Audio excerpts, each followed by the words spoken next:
अस्सलाम वालेकुम, welcome back to virtual academy. अच्छा, हम आज जो है हम डिस्कस करेंगे मॉक टेस्ट नंबर 8 जो है वो इंग्लिश के 41 एमसीक्यूज हैं। अच्छा, कुछ बच्चे ये बोल रहे थे कि सर उर्दू में ये वो एक्सप्लेन करें, तो आज जो है मैं सोचा कि चलो उर्दू में एक्सप्लेन कर लेते हैं। तो चैप्टर नंबर 1 है, उनके जो है कुछ एमसीक्यूज हैं 20 मिनट्स विद मिसेस ओपनीटअप। ठीक है। अच्छा, ये जो अभी टेस्ट चल रहे हैं इनके म्यूट के, तो उनमें से जो है ना वो ये टेक्स्ट बुक से भी एमसीक्यूज दे रहे हैं, तो मैंने सोचा कि इस तरह से जल्दी से करते हैं 8-9 चैप्टर जो भी हैं, तो हर एक एक वीडियो में जो मॉक टेस्ट उनमें से जो चैप्टर रिवाइज कर लेते हैं। ठीक है, उनके एमसीक्यूज जितने भी हों वो मैं आपके साथ शेयर कर रहा हूँ, और आई होप कि इनमें से आएंगे भी। तो चलते हैं, सबसे पहले चैप्टर नंबर 1 है 20 मिनट्स विद मिसेस ओपनी टब जो है। ये लिखा हुआ है कि 20 minutes with Mrs ओपनी tub is written by, ये 20 मिनट्स विद मिसेस ओपनी टब जो है तो ये किसने लिखा हुआ है? तो बर्टन रसल, फ्रैंक ऑथर या शेक्सपियर, जॉन मिल्टन। तो इसका ऑप्शन जो होगा वो बी करेक्ट होगा। फ्रैंक ऑथर जो है उसने लिखा हुआ है। क्वेश्चन नंबर 2 है Frank author was novelist and, अच्छा फ्रैंक ऑथर जो है नॉवेलिस्ट भी था, उसके साथ साथ क्या था, सी प्ले राइटर भी था। क्वेश्चन नंबर 3 है फ्रैंक ऑथर जो है वो बॉर्न कहाँ पे हुआ? इसका ऑप्शन जो है वो डी लंदन। क्वेश्चन नंबर 4 है कि फ्रैंक ऑथर जो है वो was born in the year, Frank Arthur जो है वो किस ईयर में बॉर्न हुआ था? तो 1902।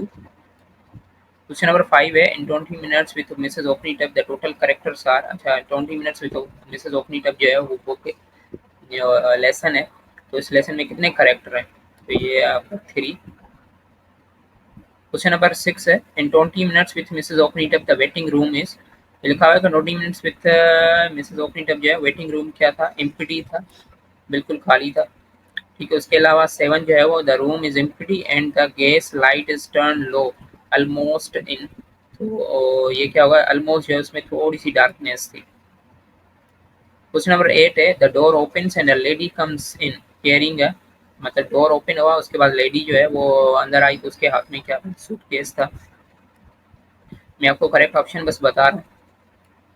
क्वेश्चन नंबर 9 है the lady puts her suitcase down on the, अच्छा लेडी जो है उसने अपना सूटकेस जो है वो रखा कहाँ पे? टेबल पे। क्वेश्चन नंबर 10 है 20 minutes with Mrs ओपनी tub is effective piece of, ये जो Mrs 20 minutes with Mrs ओपनी tub जो है ये आपका जो पीस ऑफ वर्क है ये मेलो ड्रामा होता है। क्वेश्चन नंबर 11 है 20 minutes with Miss ओपनी tub is notable for its skillful manipulation of, जिसकी वजह से ये मेरे ख्याल से सस्पेंस है इस पूरे इसमें जो है ना वो चैप्टर में, तो सस्पेंस भी होगा, ट्रेजिडी वगैरह भी है। ठीक है, कहीं पे ट्रेजिडी आ रहा है, कहीं पे सस्पेंस आ रहा है। ठीक है, फिर भी मैं इसका कंफर्म जो है वो कमेंट में बता दूंगा। क्वेश्चन नंबर 12 है porter says this job is only fit for अशेगी, तो ये एक लाइन उठाई हुई है। ठीक है, तो इसका जो लास्ट में वर्ड एड होगा वो होगा डॉग, ये इंपॉर्टेंट लाइन है इसीलिए।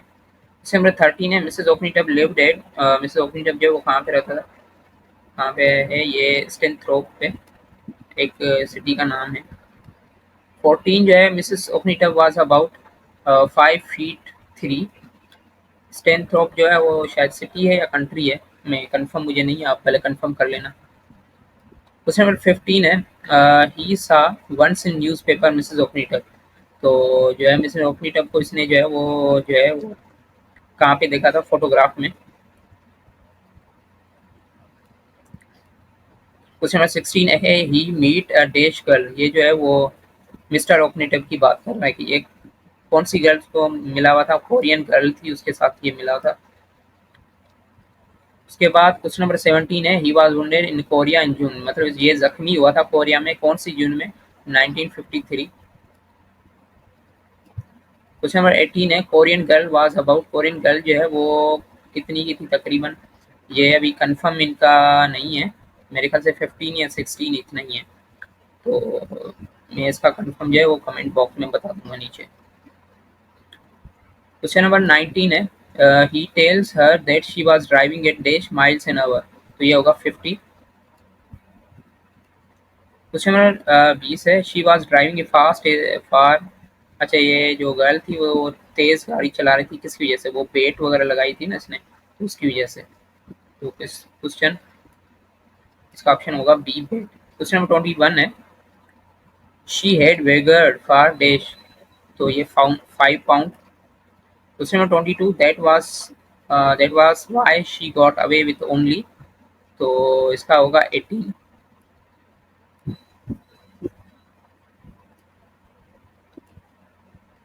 अब आ जाए क्वेश्चन नंबर 23 पे, he dash to execute, execute मतलब रिलीज करना, रिमूव करना, dash but I don't think I shall wait till tomorrow morning, तो इसने सोचा कि जस्टिस पता चल जाएगा, मगर इसने बोला कि I am waiting till tomorrow. ठीक है। क्वेश्चन नंबर 24 है, all dash to amuse the ladies, like to amuse, that why men are for, तो ये होगा all the ladies to amuse the lady, मतलब सारी लेडीज हैं उसको जस्ट एक अम्यूज हम सोच रहे हैं, मतलब जस्ट इमेजिन, और लाइक टू बी अम्यूज, और उनको हम अम्यूज ही कर रहे हैं, that was men are for, और वही लोग जो होते हैं वो मेन होते हैं। ठीक है। 25 है, ही pools a dash from his pocket and points at her, तो इसने अपने पॉकेट से रिवॉल्वर निकाला। ठीक है, ये हो गया आपके 25 एमसीक्यूज जो थे वो मिसेस ओपनीटर, मिस्टर और मिसेस ओपनीटर जो चैप्टर उनमें से हैं। अब चैप्टर नंबर 2 को थोड़ा सा डिस्कस कर लेते हैं, reflections on the reawakening east, ये चैप्टर नंबर 2 है। ये किसका लिखा हुआ है? ये लिखा हुआ है आपका बर्टन रसल का।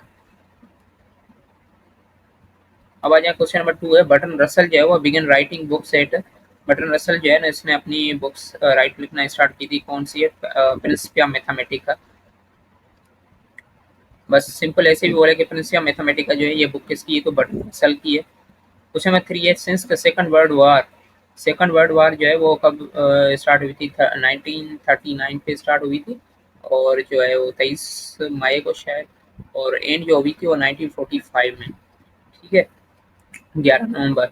तो उस वक्त जो है वो सेकंड वर्ल्ड वार के दौरान बर्टन रसल जो है pre occupied with the idea of dash Mankind. ठीक है, तो उसने अपनी ऑलरेडी बता दिया था कि न्यूक्लियर थ्रेट है दुनिया को। तो उसके बाद देखो यूएसए ने जो है वो जापान पे 2 एटम बम गिराए थे, little boy fat boy. Question number 4 है, बर्टन रसल जो है वो had been a warm advocate of देश एशियन कंट्रीज।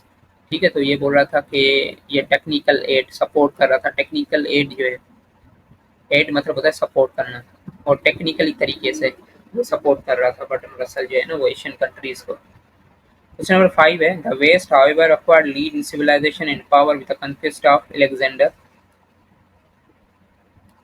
क्वेश्चन नंबर 6 है, according to Bertrand Russell Europe was sunk dash in communism, तो ये होगा बार्बरिज्म।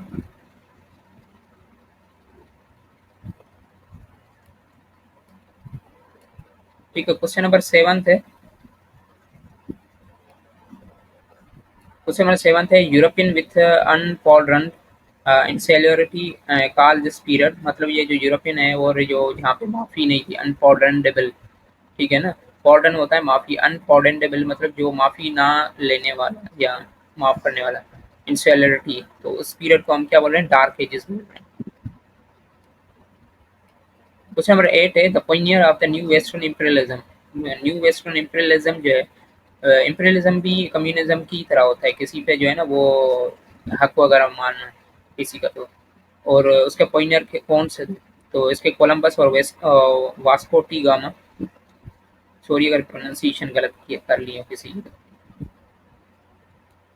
क्वेश्चन नंबर 9 है, it is now Europe whose freedom is threatened by the alliance of Moscow with, तो ये होगा Peking.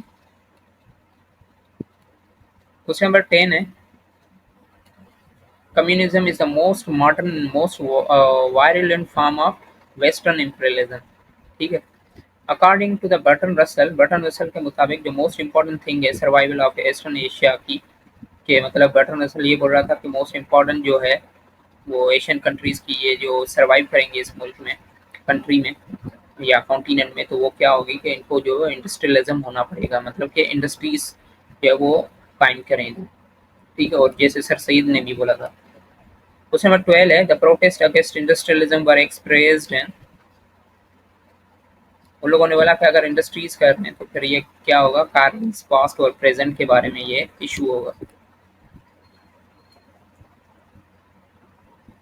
Question number 13 है, Bertrand Russell is for view that is there is a great danger for too much cultural uniformity, culture जो है वो diversity हो जाएगी और मसला हो जाएगा।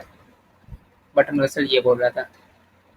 पूरी दुनिया में जो ग्रेट डेंजर है ना वो कल्चर यूनिफॉर्मिटी का। क्वेश्चन नंबर 14 है, human life is too tolerable, it can not be only mechanised. Question number 15 है, your independence will not be very difficult to preserve, especially in the view of division of rest of world into two, hostile them, devoted friends, intimate friends, तो ये होगा devoted friends। और question number last है 16 के if the world is too happy, dash and dash must no longer be expanded in the exploitation of small and weaker nation। ठीक है, तो ये होगा कि वर्ड जो है वो बहुत ज़्यादा हैप्पी होगा, if the word is too happy तो क्या होगा, वो एनर्जेटिक होगा, एंड देश must no longer be expand, तो इनजेन्युइटी अगर होगा तो वो सर्वाइव नहीं करेगा और आहिस्ता आहिस्ता वो एक्सप्लोटेशन होगा और नेशन जो है वो बिल्कुल वीक हो जाएगा। ठीक है, तो ये क्वेश्चन नंबर 16 लास्ट था। ये हो गए आपके 2 चैप्टर्स। इंशाल्लाह नेक्स्ट वीडियो में फिर बाकी 2 चैप्टर्स रिवाइज करेंगे। ठीक है, उनके भी एमसीक्यूज लेके आऊँगा और ये मॉक टेस्ट जो है अपने दोस्तों के साथ भी शेयर करें क्योंकि उनको भी फ़ायदा हो जाए। ठीक है।